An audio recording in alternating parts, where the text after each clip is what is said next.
ಜೊತೆಯಲ್ಲಿ ಜಾತಿ ಗಣತಿಯನ್ನು ಮಾಡೋದ್ರಿಂದ ರಾಜ್ಯದಲ್ಲಿ ಅನ್ಯಾಯ ಆಗಿದೆ ಅನ್ನೋದು ಬಹಳ ಉತ್ತಮ ನಿರ್ಧಾರವನ್ನು ಕೇಂದ್ರದ ನರೇಂದ್ರ ಮೋದಿಜಿ ನೇತೃತ್ವದ ಸರ್ಕಾರ ತೆಗೆದುಕೊಂಡಿದೆ. ನಿನ್ನೆ ಕ್ಯಾಬಿನೆಟ್ನಲ್ಲಿ ಜನಗಣತಿಯ ಜೊತೆಯಲ್ಲಿ ಜಾತಿ ಜನಗಣತಿನೂ ಕೂಡ ಮಾಡ್ತೇವೆ ಅನ್ನೋ ಒಂದು ಪ್ರಮುಖವಾಗಿರ್ತಕ್ಕಂಥ ನಿರ್ಧಾರವನ್ನು ಘೋಷಣೆ ಮಾಡಿದ್ದಾರೆ. ನಮಗೆಲ್ಲ ತಿಳಿದಿದೆ 1931ರ ನಂತರದಲ್ಲಿ ಯಾವಾಗಲೂ ಕೂಡ ಈ ದೇಶದಲ್ಲಿ ಜಾತಿ ಜನಗಣತಿ ಆಗಿರಲಿಲ್ಲ.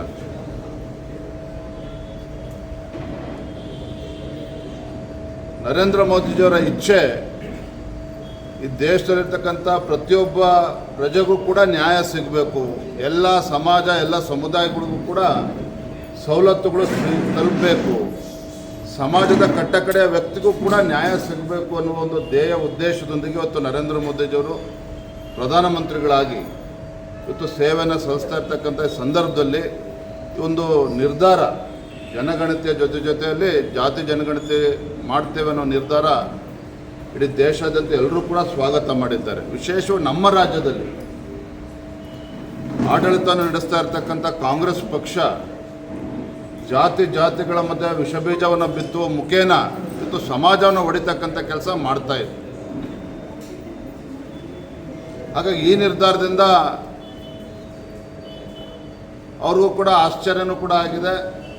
ಆದರೆ ಒಂದಂತೂ ಸತ್ಯ, ಸ್ವಾತಂತ್ರ್ಯ ನಂತರದಲ್ಲಿ ಕಾಂಗ್ರೆಸ್ ಅವರು ಇಷ್ಟು ವರ್ಷ ಆಡಳಿತ ನಡೆಸಿದ್ರು ಸಹ ಕೇಂದ್ರದಲ್ಲಿ ಈ ಒಂದು ಕೆಲಸಕ್ಕೆ, ಈ ಕಾರ್ಯಕ್ಕೆ ಕೈ ಹಾಕಿರಲಿಲ್ಲ. ಇವತ್ತು ಮೋದಿಜಿಯವರ ನಿರ್ಧಾರ ಇವರ ದೇಶಾದ್ಯಂತ ಸ್ವಾಗತ ಮಾಡಿದ್ದಾರೆ, ನಾವು ಕೂಡ ಸ್ವಾಗತ ಮಾಡ್ತೀವಿ. ರಾಜ್ಯದ ಜಾತಿ ಜನಗಣತಿ ವಿಚಾರದಲ್ಲಿ ಏನು ನಿರ್ಣಯ ತೆಗೆದುಕೊಳ್ಳುವುದು? ನಾಳೆ ವಿಶೇಷ ಕ್ಯಾಬಿನೆಟ್ ಸಭೆ ನೋಡಿ, ಮುಖ್ಯಮಂತ್ರಿಗಳೇ ಯಾವುದೊಂದು ನಿರ್ಧಾರವನ್ನು ಕೈಗೊಂಡಿಲ್ಲ ಈ ವಿಚಾರದಲ್ಲಿ. ಅವರ ಹಿಂದಿನ ಅವಧಿಯಲ್ಲೇ ಹಿಂದುಳಿದ ಸಮುದಾಯಗಳ ಆರ್ಥಿಕ, ಶೈಕ್ಷಣಿಕ, ಸಾಮಾಜಿಕ ಒಂದು ಸರ್ವೆ ಅಂತ ಹೇಳ್ಕೊಂಡು ಈಗ ಜಾತಿ ಜನಗಣತಿ ಅಂತೇಳಿ ಅವರೇ ಹೇಳ್ತಾ ಇದ್ದಾರೆ. ನಾನು ಹಲವಾರು ಬಾರಿ ಚರ್ಚೆ ಆಗಿದೆ, ರಾಜ್ಯ ಸರ್ಕಾರಗಳಿಗೆ ಜಾತಿ ಜನಗಣತಿ ಮಾಡ್ತಕ್ಕಂಥ ಒಂದು ಅವಕಾಶ ಇಲ್ಲ, ಕೇಂದ್ರ ಸರ್ಕಾರಕ್ಕೆ ಮಾತ್ರ ಇರ್ತಕ್ಕಂಥದ್ದು. ಇದು ಗೊತ್ತಿದ್ರೂ ಸಹ ಸಿದ್ದರಾಮಯ್ಯ ನೇತೃತ್ವದ ಕಾಂಗ್ರೆಸ್ ಸರ್ಕಾರ ಸಮಾಜಗಳ ಮಧ್ಯೆ ವಿಷಬೀಜ ಬಿತ್ತಕ್ಕೋಸ್ಕರ ಈ ಜಾತಿ ಜನಗಣತಿ ಎನ್ನುವ ಒಂದು ಕುತಂತ್ರವನ್ನು ಮಾಡ್ತಾಯಿದ್ರು.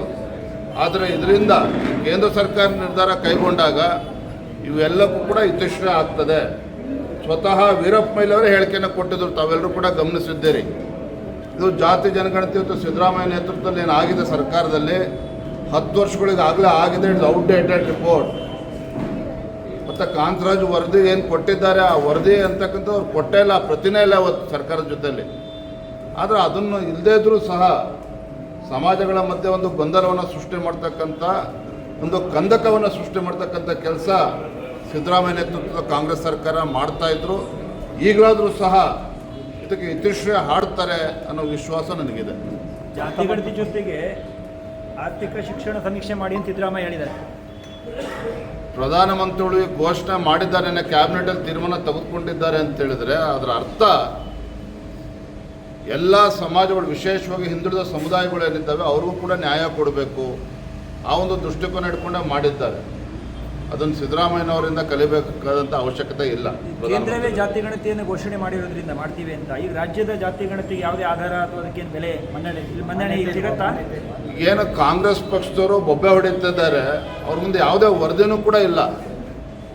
ನಾನು ಸೂಕ್ಷ್ಮವಾಗಿರ್ತಕ್ಕಂಥ ಒಂದು ವಿಚಾರ ಇವತ್ತು ಉಲ್ಲೇಖ ಮಾಡ್ತೇನೆ. ಕೇಂದ್ರ ಸರ್ಕಾರ ಈಗಾಗಲೇ ತೀರ್ಮಾನ ಮಾಡಿರೋದ್ರಿಂದ ಈಗ ಕಾಂತರಾಜ್ ವರದಿ, ಆ ವರದಿಯ ಪ್ರತಿನೇ ಇಲ್ಲ. ಇವತ್ತು ಆ ವರದಿಯ ಪ್ರತಿನೇ ಇಲ್ಲದೆ ಇದ್ದಾಗ ಇವತ್ತು ಜಯಪ್ರಕಾಶ್ ಹೆಗಡೆ ಅವರು ಯಾವ ವರದಿಯ ಆಧಾರದ ಮೇಲೆ ಅವರು ರಿಪೋರ್ಟನ್ನು ಕೊಟ್ಟಿದ್ದಾರೆ? ಸ್ವತಃ ಜಯಪ್ರಕಾಶ್ ಹೆಗಡೆ ಅವರೇ ಸರ್ಕಾರಕ್ಕೆ ಪತ್ರ ಬರೆದಿದ್ರು, ಆ ಒರಿಜಿನಲ್ ಪ್ರತಿ ನಮಗಿಲ್ಲ, ಹಾಗಾಗಿ ಯಾವ ಆಧಾರದ ಮೇಲೆ ನಾವು ರಿಪೋರ್ಟ್ ಕೊಡಬೇಕು ಅಂತ ಪ್ರಶ್ನೆ ಮಾಡಿದರು.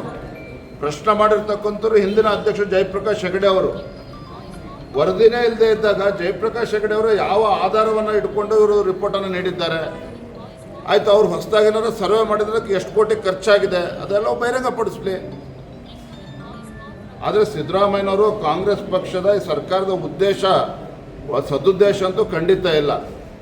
ಸಮಾಜಗಳ ಮಧ್ಯೆ ಒಡಕನ್ನು ಸೃಷ್ಟಿ ಮಾಡ್ತಕ್ಕಂಥ ದುರುದ್ದೇಶ ಬಿಟ್ಟರೆ ಯಾವುದೇ ಒಂದು ಒಳ್ಳೆಯ ಉದ್ದೇಶ ಇರಲಿಲ್ಲ. ಆದರೆ ಇವತ್ತು ಕೇಂದ್ರ ಸರ್ಕಾರ ನಿರ್ಧಾರ ಕೈಗೊಂಡ ನಂತರದಲ್ಲಿ ಈಗಲಾದರೂ ಭಗವಂತ ಅವರು ಒಳ್ಳೆ ಬುದ್ಧಿ ಕೊಟ್ಟು ಕೇಂದ್ರ ಸರ್ಕಾರಕ್ಕೆ ಸಹಕಾರ ನೀಡಬೇಕು. ಈ ನಿಟ್ಟಿನಲ್ಲಿ ಸಹಕಾರ ಕೊಡ್ತಾರೆ ಅನ್ನೋ ವಿಶ್ವಾಸ ನನಗಿದೆ. ಕೊನೆಯದಾಗಿ ಗಡಿಯಲ್ಲಿ ಯುದ್ಧ ಆಗೋಕ್ಕಿಂತ ಜಾಸ್ತಿ ಗಡಿ ಒಳಗಡೆಯೇ ರಾಜಕಾರಣಿಗಳ ಯುದ್ಧ ಆಗ್ತಾ ಇದೆ ಮಾತಿನಲ್ಲಿ. ಮೋದಿ ಯಾಕೆ ಹೋಗಲಿಲ್ಲ ಪಹಲ್ಗಾಮ್ಗೆ ಅಂತೇಳಿ ಸಂತೋಷ ಕೇಳ್ತಾ ಇದ್ರು.